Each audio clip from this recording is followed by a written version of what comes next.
말씀 가운데 또 체험받는 또 귀한 삶이 되시길 바랍니다. 그 늦게 온 학생부 친구들 다 들어오라고 하세요. 6장 11절 말씀을 통해서 볼 수 있는 것은 하나님으로 인해서 만족하는 삶의 모습 자체가 무엇인지를 이야기하고 있습니다. 신앙생활 하면서 항상 환경은 계속해서 변화됩니다. 내가 감당할 수 있는 환경도 있고 또 감당하기 힘든 여러 가지 이제 또 환경의 요소가 다가오기도 하는데, 그 눈에 보이는 순간순간 환경 앞에서 우리가 어떤 삶을 어떻게 살아가야 될지에 대해서 또 성경은 계속해서 말씀해 주고 있습니다. 11절 봅니다. 오직 너 하나님의 사람아, 이것들을 피하고 의와 경건과 믿음과 사랑과 인내와 온유를 따르며 라고 이야기합니다. 이것들을 피하는 것은 10절에 나와 있는 것처럼 돈을 사랑함이 일만하게 뿌리가 된다라고 하는 것처럼 눈에 보이는 것 자체를 사랑하는 것을 이야기합니다. 성경의 말씀이 아니면 어디서 우리가 좀 이런 말씀, 그러니까 삶을 살아가면서 스스로를 좀 돌아보게 되고 내가 달려갔던 그 길 가운데서 좀 다른 시선, 다른 방향 가운데서 나 자신의 인생을 좀 돌아보게 되고 또 점검해 보게 되는 시간이 어디 있을까라는 좀 생각을 해보게 됩니다. 그 의와 경건과 믿음과 사랑과 인내와 온유를 따르라는 것, 눈에 보이는 세상 앞에서는 이런 단어가 우리가 속해 있는 환경 앞에서는 잘 어울리지 않는다라고들 많이 생각할 것입니다.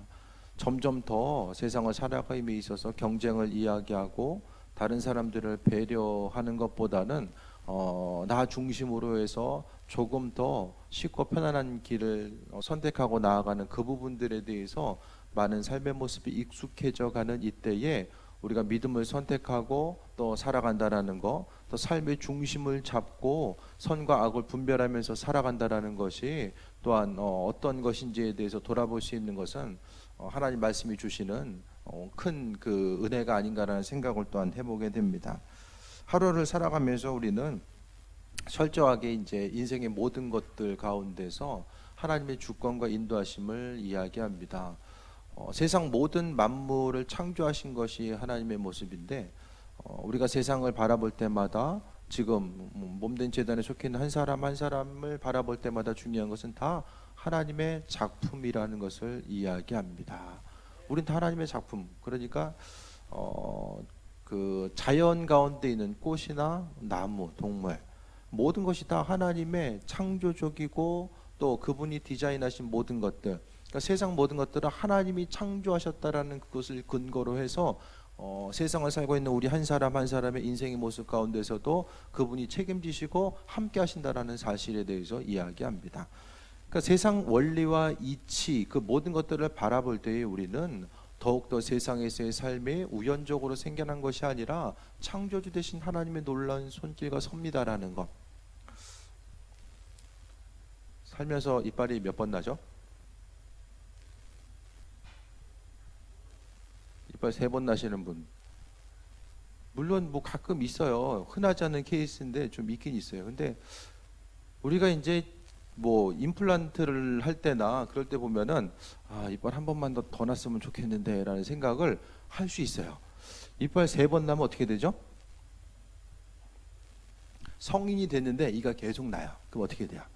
예를 들어 2번이 아니라 3번 난다라고 했을 때 칫솔질 하면서 가끔 그 생각이 들더라고. 3번 나면 어떻게 될까? 제가 좀 생각을 해봤어요. 애들 자라날 때 2번 나는 것도 덧니 생기고 갑자기 애들 보면은 안에서 이제 이빨 자라고 있어요. 그게 성인이 돼서 계속된다라고 생각해 보세요. 기쁘시겠어요? 끊임없이 덧니 관리해야 돼. 그 이빨을 몇 번을 뽑아야 될까요? 애들은 유치는 좀 빨리 빠지고 그나마 좀 수월한데 성인이 돼서 이빨을 좀 뽑아본 경험들이 있잖아요. 계속 이빨을 뽑아야 돼. 어떻게 살아요? 치아가 그나마 제대로 정상적으로 난 사람은 별로 없을 거예요. 치아가 2번 난 것 자체가 그냥 살면서 이빨은 2번 나는 거야. 그렇게 생각하면 그냥 2번 나는 거예요. 근데 그 가운데서도 우리 신앙인들을 생각해 봤을 때 우리는 하나님의 계획하신 작품, 그러니까 삶을 통해서도 몸에 있어도 2개 필요한 것은 2개 만들어 주셨어요. 하나만 있어도 되는 것들은 하나만 있고 두 개 필요한 것들은 분명히 두 개를 허락해 주셨잖아요. 그 창조의 질서 가운데서도 생각했을 때 이게 우연적으로 어떤 자연에 적응해 나아가는 그런 진화 가운데서 이룩된 것이 아니라 진화나 어떤 우연적으로 모든 것을 규정하기에는 눈에 보이는 것들이 너무나도 세밀하게 디자인되어 있다는 거, 각각의 기능과 구조들이 너무나 세밀하다는 거예요. 그러니까 하나님의 창조 역사, 그 하나님의 창조 역사라는 것은 그분이 디자인한 것들을 통해서 나타나거든요.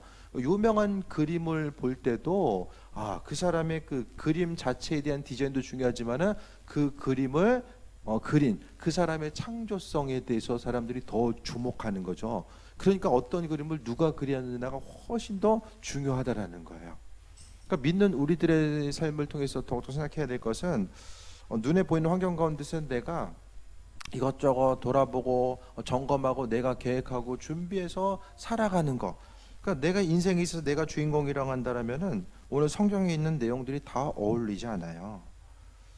돈을 사랑하며 일만하게 뿌리가 된다라고 이야기하고 의롭고 경건하고 믿음과 사랑과 인내와 온유를 따르는 것이 인생에 있어서의 하나님을 배제한 채로 내 삶의 모습을 내가 계획하고 디자인하고 만들어가는 그것만 바라보게 된다라면은 우리는 계획할 수 없고 행할 수 없다라는 것에 대해서 이야기하고 있습니다.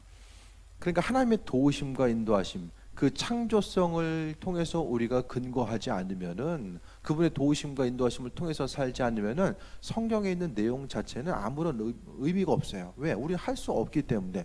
여기 성경에 나와 있는 그 권면 가운데서도 마찬가지죠.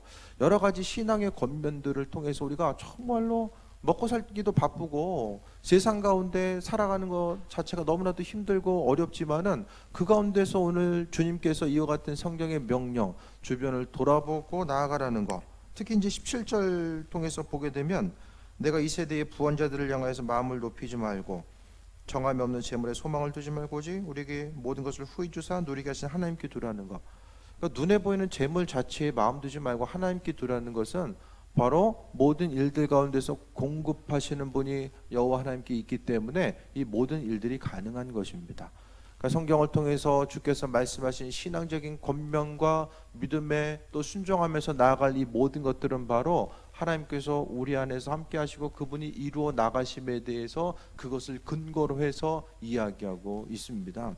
그래서 주변을 돌아볼 수 있는 것, 재물에 부원자들을 명하여 마음을 높이지 말고 재물에 소망을 두지 말라는 것은 필요한데 소망을 두지 말라는 것은 왜? 하나님께서 뒤 구절에 나와 있는 것처럼 우리에게 모든 것을 후히 주사 누리게 하시는 하나님, 하나님께서는 우리에게 있어야 될 것들, 필요한 것들을 주시고 그것을 통해서 누리게 하신다라고 말씀하고 있어요.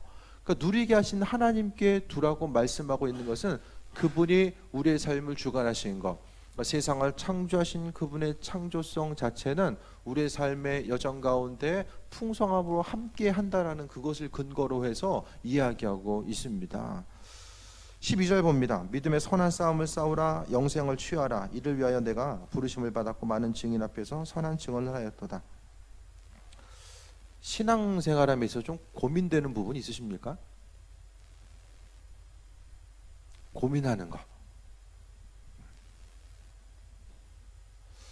고민하는 것도 되게 중요해요. 믿음 생활하면서 고민하는 거. 그러니까 하나님을 좀 의식하고 그리스도에 대해서 생각하면은 어느 믿음이 성장해 나아가면서 분명히 또 고민을 하게 되거든요. 그 고민의 과정을 통해서 내 믿음이 분명히 성장하면서 나아가게 됩니다. 그런데 오늘 본문은 믿음의 선한 싸움을 싸우라라고 하는 것, 그 고민 가운데서의 또 여러 가지 것들 가운데 하나는 사단이 믿음을 흔들어 놓기 위한 그 여러 가지 이제 그 믿음을 빼앗기 위한 그런 행동들이 있게 되는데 그것에 대해서 사도 바울은 믿음의 선한 싸움을 싸우라라고 이야기합니다.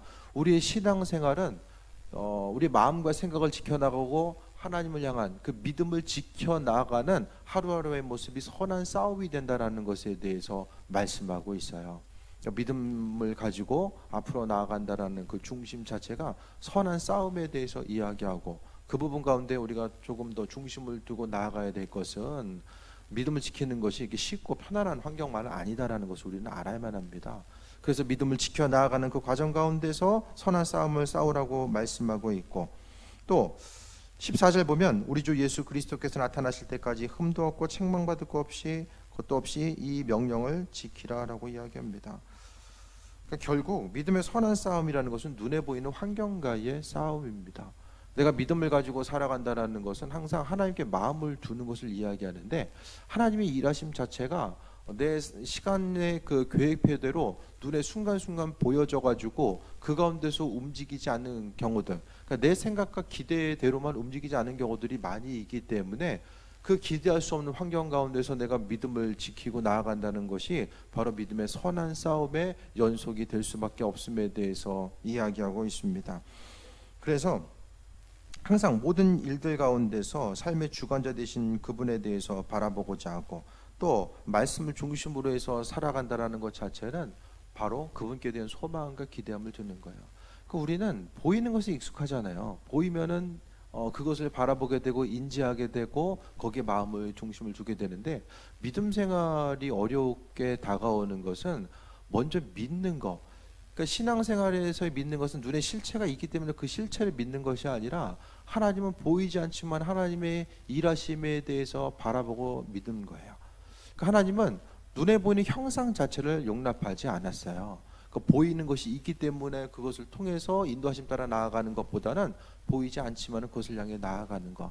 도마에게도 예수님께서 보지 못하고 믿는 믿음이 복되다라고 말씀하신 것도 같은 맥락의 모습입니다. 그러니까 믿음 생활이 어려운 것은 안 보고 믿는 것은 우리의 그 삶의 체계 가운데서는 익숙하지 않죠. 우리가 속해 있는 환경 자체는 숫자로 나와야 되고 정확한 데이터와 어떤 근거에 의해서 움직여지는 것이 우리에게 있어서의 기쁨과 만족감과 어떤 그 확실한 인지를 할 수 있도록 도와주는데, 하지만 성경의 관점 자체는 그것보다는 의와 경건과 믿음과 사랑과 인내와 온유를 따르라고 하는 거, 이 모든 것은 믿음 없으면 불가능한 것임을 이야기하는데, 주께서 행하고 내 인생을 통해서 움직이실 것에 대한 기대함과 소망함을 가지고 살아야지만 이와 같은 일들이 가능함을 이야기하고 있습니다. 15절 봅니다. 기약이 이르면 하나님의 그의 나타나심을 보이시리니 하나님은 복되시고 유일하신 주권자시며 만왕의 왕이시며 만주의 주시오라고 합니다. 때가 나타나면 주님의 재림의 때가 있다라는 사실을 또 디모데서를 통해서 이야기하고 있고, 또 하나님 자체가 누구신가, 그분은 그 주권자시고 왕이시고 만주의 주라고 이야기합니다.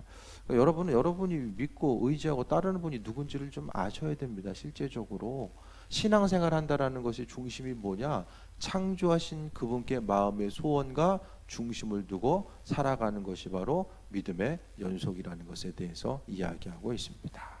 네. 좀 이해가 되십니까? 마음의 신앙생활의 중심은 마음을 어디에 두느냐, 그것이 바로 중심적인 내용이에요. 세상 가운데 우리는 항상 기대함과 소망과 기쁨의 모습이 넘쳐야 되는데, 눈에 보이는 환경 자체에 대해 생각했을 때에 항상 성경은 항상 감사함의 모습에 대해서 이야기하거든요. 근데 환경적인 어려움과 고난이 있어도 우리가 감사할 수 있어야 되는 것을 이야기하는데, 고난이 있어도 우리가 감사할 수 있는 이유는 한 가지입니다. 바로 하나님께서는 그 고난을 통해서 우리의 심령 가운데 예수 그리스도가 아닌 것들에 대해서 골라내게 하는 그 작업들을 행하신다라는 거예요. 고난이 우리에게 유익이 되는 것은 그 고난의 순간을 통해서 본질 대신 예수 그리스도가 아닌 것들이 무엇인지를 깨달아 알게 하시고 그것을 버리고 오직 주님만 의지할 수 있도록 은혜로 베풀어 주시는 것이 인생에 있어서의 고난의 모습입니다. 그러니까 우리는 신앙생활하면서 인생 자체가, 신앙 자체가 믿음의 선한 싸움이고, 그 믿음을 지켜 나아감에 있어서 가장 방해하는 것은 눈에 보이는 환경입니다. 내가 기도했는데 왜 이렇게 될까? 내가 기도하고 바라는 것들, 그러니까 기대하는 부분이 있고 하나님 살아계신다면 왜 눈에 보이는 환경들이 이렇게 되지? 그것 때문에 항상 사람들이 절망하게 되고 믿음의 선한 싸움을 싸워 나감에 있어서 어려움을 경험하게 됩니다. 근데 그것 가운데 우리가 생각해 봐야 될 것은, 눈에 보이는 환경이 기쁨과 소망함 가운데 어떤 내 안에 있어서의 환경이 기쁨의 요소로 다가오던, 또 절망 가운데 있든지 간에 우리가 항상 절망이든 어려움이든 기쁨의 순간이든 다 모든 일들을 통해서 다 감사할 수 있는 것의 중심은 바로 그리스도의 뜻, 하나님이 그 일들을 통한 우리를 세워 나가시고 또 믿음을 지켜 나아가는 데 있어서 하나님의 사람으로서 변화시켜 나아가는 그 과정들 가운데 우리가 있기 때문입니다. 이 세상에서의 삶은 어떤 일이 눈앞에 펼쳐진다라고 할지라도 과정이거든요. 세상에서의 삶이 마지막이 아니라 이 세상은 과정입니다. 살아가는 순간적인 과정입니다. 산을 올라갈 때도 마찬가지죠. 조금 수월하게 갈 수 있는 부분이 있는가 하면은 또 험한 그 부분이 있잖아요. 차를 타고 멀리 갈 때도 길이 잘 닦여 있는 부분이 있고 뭔가 좀 험한 길을 만날 때도 있고, 세상에서의 삶의 여정은 우리가 믿음의 선한 싸움을 싸워 나가야 되는 과정입니다. 우리의 마지막 순간은 하나님 나라의 모습이 바로 마지막 순간이라고 이야기할 수 있습니다. 그러니까 세상에서의 삶의 모습은 쉽고 편안하고 누리는 것, 그것은 예수님 안에 그분이 허락하신 은혜, 그분과의 교제함을 통해서 누리는 거예요. 이 세상의 삶을 통해서 누린다라는 것, 축복의 개념, 믿지 않는 사람들이 이야기하는 복의 개념에 대해 생각했을 때에 그냥 다 알잖아요. 명예와 물질과 어떤 건강적인 거, 눈에 보이는 환경 가운데서의 축복의 개념이 그게 영원한 기쁨이 아님을 우리가 알게 됩니다. 다 과정이잖아요. 아무리 많이 있어도 그냥 과정입니다. 흘러가는 전부 과정이에요. 그 과정 가운데서 우리가, 근데 문제는 그 눈에 보이는 환경들은 항상 그 주기를 따라 변화된다는 게 문제입니다. 눈에 보이는 환경이 내가 바라고 원하는 대로 다 맞춰져 가지고 그대로 내가 환경 가운데 기쁨을 누릴 수 있게 된다라고 했을 때에 그 인생을 통해서 기뻐할 일들이 얼마나 되겠습니까? 그러니까 참된 기쁨과 소망과 행복을 그리스도 예수께 두라는 것은 예수님을 항상 변하지 아니하시고 꾸준히 나와 함께 내 안에서 내게 온전한 기쁨으로 공급해 주시는 분. 그러니까 우리는 눈에 보이는 여러 가지 환경들 가운데서 스스로 믿음 가운데 정립을 하고 있어야 돼요. 고난의 순간이 다가왔을 때에 이 고난을 통해서 내가 주님을 통해서 어떻게 하면 이 고난의 문제를 이겨 나갈 수 있을까? 이거 어떻게 해결할 수 있을까? 해결하는 데에 문제의 그 중심을 두기보다는 그 문제를 만난 과정 가운데서 주님과의 그 관계성 가운데서 문제를 접근해 나아가야만 합니다. 그 문제 해결 자체에 중심을 두다 보면은 문제 해결되면 하나님 나와 함께 하시고, 해결이 안 되면 이거 계속 날마다 기다려야 되나? 날마다 주님과의 교제함과 기쁨을 누리지 못하고 날마다 기다리기만 하는 그 순간이 된다라는 거예요. 그렇기 때문에 우리는 믿음 생활한다라는 것 자체는 하나님의 일하심과 인도하심에 대해서 생각하고, 환경 가운데서 기쁨의 순간은 주께서 은혜 더하셔서 내가 이 기쁨의 순간 하나님께서 허락해 주셨구나. 때로는 고난의 모습이 우리의 삶의 여정 가운데 다가왔을 때에 그 고난을 이기고 나아감에 있어서 중심을 둬야 될 것은 이 고난을 통한 하나님의 나 자신을 세워가시고 주님과는 상관없는 것들, 세상 가운데서 정함이 없는 재물에 물질을 두거나 환경 가운데 소원을 두는 것들에 대해서 하나님께서는 그것을 버릴 수 있도록 우리 한 사람 한 사람을 다루어 나가시는 과정이 그와 같다라는 것에 대해서 우리는 기억할 수 있어야만 합니다. 16절 봅니다. 오직 그에게만 죽지 아니함이 있고 가까이 가지 못할 빛에 거하시고 어떤 사람도 보지 못하였고 또 볼 수 없는 이시니 그에게 존귀와 영광과 권능을 돌릴지어다. 그에게만 죽지 않음이 있다라고 합니다. 다른 곳에서는 구원의 길이 없다라는 사실에 대해서 분명하게 말씀하고 있어요. 그래서 우리가 소망을 두는 것, 결국 믿음의 선한 싸움의 중심은 우리의 삶에 있어서의 기대함과 소망의 중심을 어디 둘 것인가, 그것에 대해서 말씀하고 있습니다. 그러니까 신앙의 선한 싸움은 예배 시간을 가야 되는데 이거 어떻게 해야 되지? 이거 자체가 신앙의 그 믿음을 지키기 위한 선한 싸움이 아니라는 거예요. 항상 우리의 마음 가운데서 주님 아닌 것들이 우리의 심령 가운데 채워져서, 주님 아닌 것들이 우리의 심령 가운데 채워지면 나타나는 것들이 뭐냐면은 본질이 아닌 것 때문에 목숨 걸게 합니다. 어차피 지나갈 것들에 대해서 그것이 전부인 것처럼 생각하면서 살게 됩니다.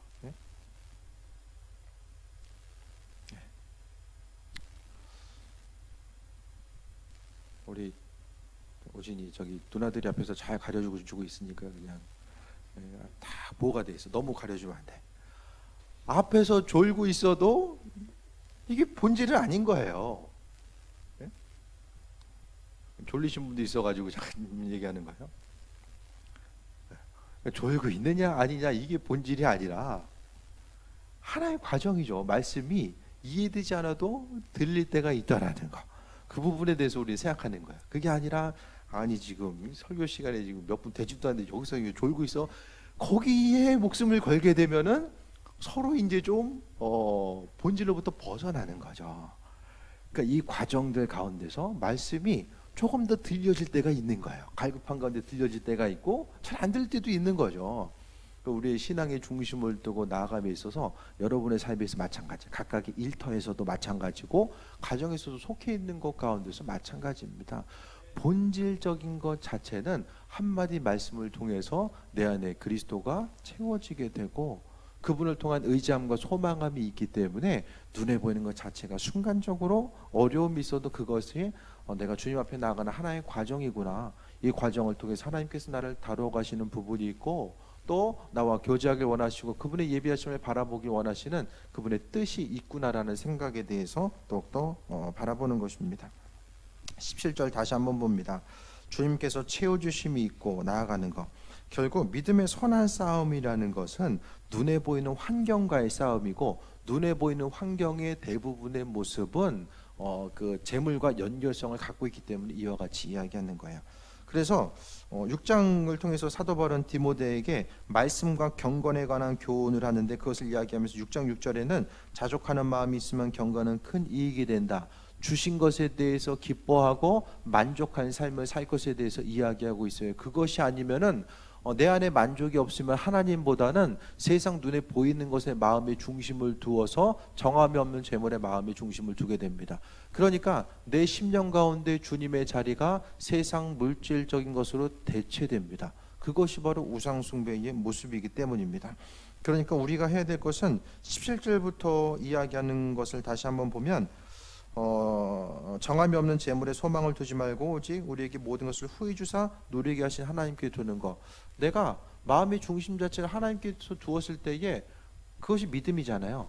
믿음을 하나님께 두었을 때 그분께서 일하시고 함께 하시고 그분의 방법대로 움직이신다라는 기대함과 소망함이 있는 거예요. 그러니까 세상을 살면서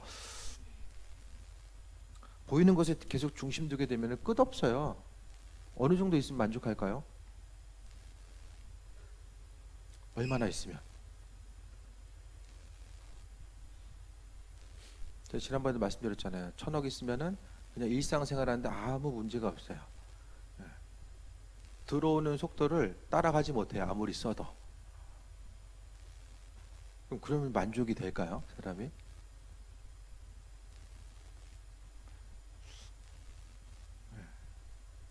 작은 기쁨들은 잊어버리겠죠. 작은 기쁨들을 잊어버린다는 거예요.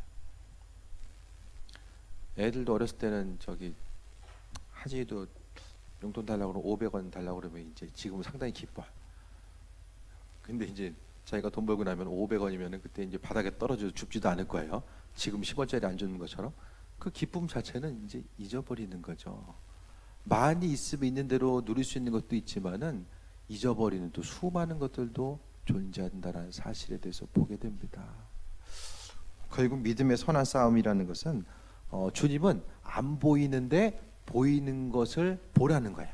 그러니까 믿음이라는 것은 눈에 보이지 않지만 그것 때문에 절망하지 않고 하나님의 이끄심, 세상을 디자인하시고 창조하신 그분의 인도하심이 나와 함께한다라는 사실에 대한 믿음이 있고 내가 있어야 될 것들, 필요한 것들은 그분이 채우시고 함께하신다는 그 기대감을 가지고 살아가느냐. 그게 아니면은 내가 다 해야 돼요. 내가 순간적으로 다 하고 움직이고 또 계획해서 내가 다 해야 되는 거야. 그러면은 사람은 두 가지 하기가 상당히 힘들거든요. 내 삶에 있어서의 내가 주인이 되면 그것을 나 혼자 다 해야 됩니다. 주님의 자리는 없어요. 그러니까 내가 선택했기 때문에 결국 내가 다 책임지고 내가 다 마무리해야 됩니다. 오늘 성경 말씀 그렇게 하지 말라는 거예요. 믿음의 선한 싸움이라는 것은 내 삶에서의 전반적인 모든 것들 가운데서 하나님의 일하심과 인도하심을 바라보고 그분께 맡겨드리는 온전한 삶의 모습을 이야기합니다. 그래서 우리가 해야 될 것은 눈에 보이는 재물에 소망을 두는 것이 아니라 하나님께 두라는 거예요. 18절에 선을 행하고 선한 사업을 많이 하고 나눠주기를 좋아하며 너그러운 자가 되게 하라라고 이야기하는 것은 삶의 여정 가운데서 항상 하나님 주심이 있기 때문에 그러니까 내 삶의 여정 가운데서 하나님이 허락하신 것들을 통해서 나누고 베풀고 주변을 돌아볼 수 있는 것 결국에는 믿음으로 살아간다라는 것 자체는 나 한 사람만 바라보며 사는 것이 아니라 주변 누군가를 돌아볼 수 있는 그 은혜 자체를 이야기합니다. 그래서 나눠주기를 좋아하는 것, 여기서 그런 선한 사업이라는 것은 바로 하나님께서 은혜 가운데 마음을 주시는 것. 이 자선 사업과는 이게 의미가 다른 게 뭐냐면은 주님께서 우리에게 마음을 주시는 부분들이 분명히 있다라는 거예요. 주변 누군가가 되든 어디가 되든지 간에 주님의 이끄심 따라서 움직이는 것. 그것이 아니면은 내가 수고하고 헌신하는 걸 통해서 나 자신의 의의가 드러나거든요. 나는 이만큼 했기 때문에 조금 더 도덕적인 사람이고 조금 더 온전한 사람이다라고 생각하기 때문입니다. 19절에 이것이 장래 자길로의 좋은 터를 쌓아 참된 생명을 취하는 것이니라. 세상에서 베풀고 나는 이 모든 것들에 대해서 오늘 사도 바울은 나중을 위해서 참된 좋은 터를 쌓아서 생명을 취하는 것이다 라고 이야기합니다. 결국 믿음 생활은 하나님 말씀 앞에 반응하는 것이고 또 하나님 말씀을 통해서 우리가 그 생명의 줄기를 잡고 나아가는 것이 믿음 생활의 연속입니다. 그러니까 신앙생활을 하다 보면 날마다 세상 가운데 고민해요. 고민이 될 수밖에 없어요. 그게 왜냐하면 우리 육신의 본성이 있거든요. 하나님 말씀이 무엇인지를 깨달아 알고 말씀대로 살아야 되는데 내가 가지고 있었던 죄된 본성이 하나님 말씀보다는 날마다 눈에 보이는 거 말씀을 아는데 눈에 보이는 환경 앞에서 재물에 더 마음의 중심을 두게 되고 그 재물을 위해서 더 시간과 마음과 열정을 그곳에 쏟게 하고 주의 도우심 하나님의 자리를 많은 부분 잊어버리면서 살아가게 됩니다. 그것이 바로 이제 어떻게 생각하면 신앙의 믿음을 지키기 위한 싸움일 수도 있어요. 그러니까 결국 가장 그 싸움이 지고 있음의 증거는 한 주간을 살아가면서 주님이 잘 기억이 안 나는 것이고 내가 신앙 때문에 고민하지 않는 것, 그리스도로 인해서 고민하지 않는 것은 바로 내가 세상에 동화되어 있으면은 고민할 필요성이 없어집니다.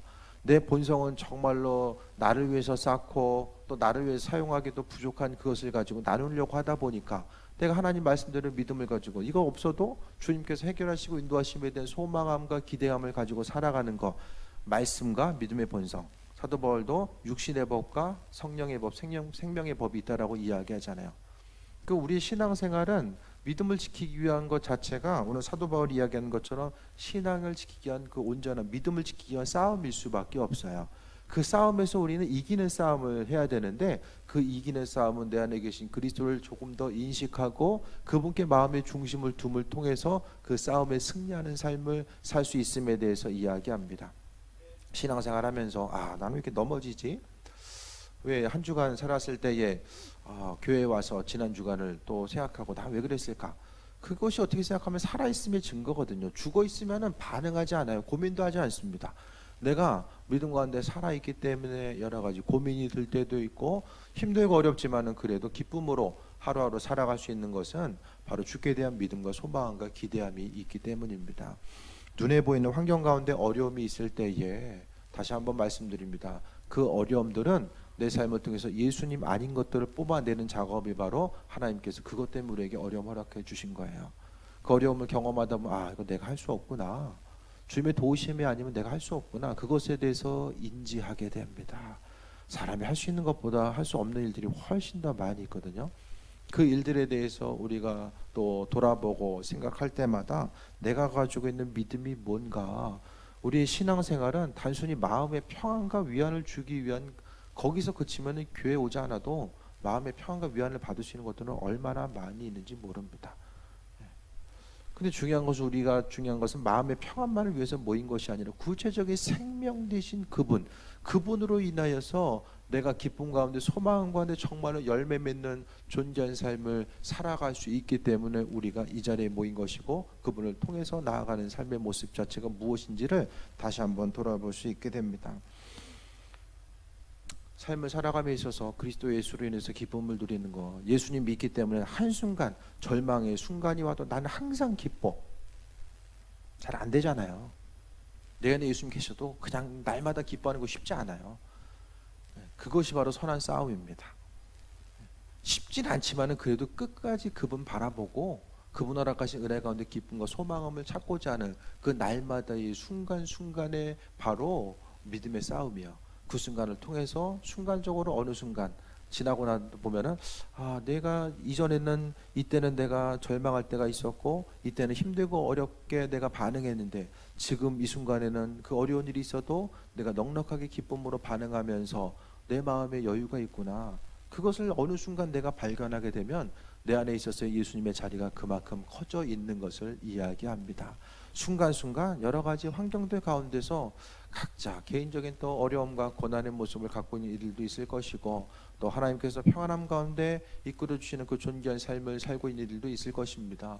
하지만 순간순간 우리의 삶의 여정 가운데 또 돌아보고 점검해 봐야 될 것은 내 심령 안에 온전히 거하고 계시는 그리스도 예수 주님의 자리, 그분의 도우심과 인도하심이 무엇인지에 대해서 한 번 더 생각해 보시고 신앙생활 한다라는 것은 너무나도 우리의 인생에 있어서 그 풍성함을 이야기하고 있어요. 그러니까 일부분이 아니라 내가 가지고 있는 거, 내 안에 계신 주님께서 허락하신 그 풍성함이 무엇인지에 대해서 다시 한번 돌아보시고 세상 다른 것을 의지하면서 살아가는 거, 사람들과의 관계성 가운데서 문제가 해결되는 것도 아니고 내가 무엇을 또 힘쓰고 노력해야지만 이 일들이 이렇게 해결될까? 내 마음의 기쁨으로 해서 뭘 더 어떻게 해야 되지? 거기에 중심 두기보다는 이미 우리 심령 가운데 거하고 계신 그분으로 인해서 내 안에 해결책이 있고 내 안에 계신 주님으로 인해서 답이 있는데 내가 너무 그 해결책을 다른 곳에서 찾고자 하고 다른 거 바라보고자 하지 않았나? 그 부분 한번 돌아보시고 이미 하나님께서 예수 그리스도를 통해서 우리에게 하나님의 풍성함 자체를 우리에게 주신 거, 다시 말씀드리면 조금 더 엄밀하게 이야기하면은 성부, 성자, 성령은 한 분이 있잖아요. 그러니까 그리스도가 내 안에 있다는 것은 하나님 자신이 내 안에 있다는 것이고 하나님의 풍성함이 우리의 삶을 통해서 여러 가지 것들을 이기고 남을 수 있는 그 풍성한 은혜 자체가 우리 심령 가운데 이미 존재하고 있다는 거. 문제는 그 존재에 대해서 인식하고 그분이 일하실 것에 대한 믿음 자체가 지금 내 안에 있는가. 내가 아무리 귀한 것을 가지고 있어도 그것이 귀한 줄 모르고 살아간다라고 한다면 많은 것을 잃어버릴 수밖에 없음에 대해서 말씀드립니다. 하나님은 우리가 기도 더 많이 해야지만이 더 귀한 것 주시고 온전한 것을 주신 그런 분이 아니라 아들 예수 그리스도를 통해서 이미 믿는 그 순간 모든 것을 주셨다라는 것. 그렇기 때문에 그리스도 예수를 인해서 누리는 삶, 기쁨의 모습, 그러니까 우리가 모르는 것은 그 예수님으로 인해서 교제하고 누리는 그 방법이 우리가 익숙하질 않은 거예요. 왜? 습관적으로 눈에 보이는 것에 의해서 반응하다 보니까 예수님과 누리고 그분을 인식하는 것이 익숙하지 않다 보니까 주님은 주님대로, 문제는 문제대로 있다 보니까 내 안에 주님을 통해서 발견하는 것이 아니라 세상 다른 것을 통해서 문제 해결책을 찾다 보니까 더욱더 고난의 연속이 될 수밖에 없음을 말씀드립니다. 오늘 말씀을 통하여서 믿음의 선한 싸움을 싸울 것에 대해서 말씀하고 있고 오직 그에게만 주께만 죽지함이 있다라고 오늘 본문을 통해서 언급하고 있습니다. 세상을 살아가면서 저는 여러분이 다 기쁘고 좀 행복한 삶을 사셨으면 좋겠습니다. 어디서 무엇을 하든지 간에 정말로 주님으로 인해서 기쁨을 누리는 삶, 남들 고민한다고 해서 똑같이 고민하는 것이 아니라 나는 힘들고 어려워도 예수님 때문에 기뻐하고 조금씩이라도 그분의 도우심과 인도하심 가운데 세임 얻는 삶, 그 기쁨이 넘치는 삶을 살 수 있게 되길 바랍니다. 물론 더 많이 있어가지고 더 누리면 좋겠지만 그것보다 훨씬 더 중요한 것이 마음의 기쁨의 유세입니다. 중요한 것과 중요하지 않은 것을 잘 분별하시고 본질 아닌 것에 있어서 우리 시간과 열정을 낭비하지 않게 되길 바랍니다. 오로지 본질적인 것이 무엇인지를 깨달아서 정말 하나님의 은혜 가운데 기쁨과 평안함을 누리는 귀한 삶이 되시길 축원드립니다. 기도하겠습니다. 주님의 사랑에 감사드립니다. 몸된 재단으로 함께 하시고 인도해 주셨습니다. 정함이 없는 눈에 보이는 것들에 마음 두지 않게 하시고 정말 순간순간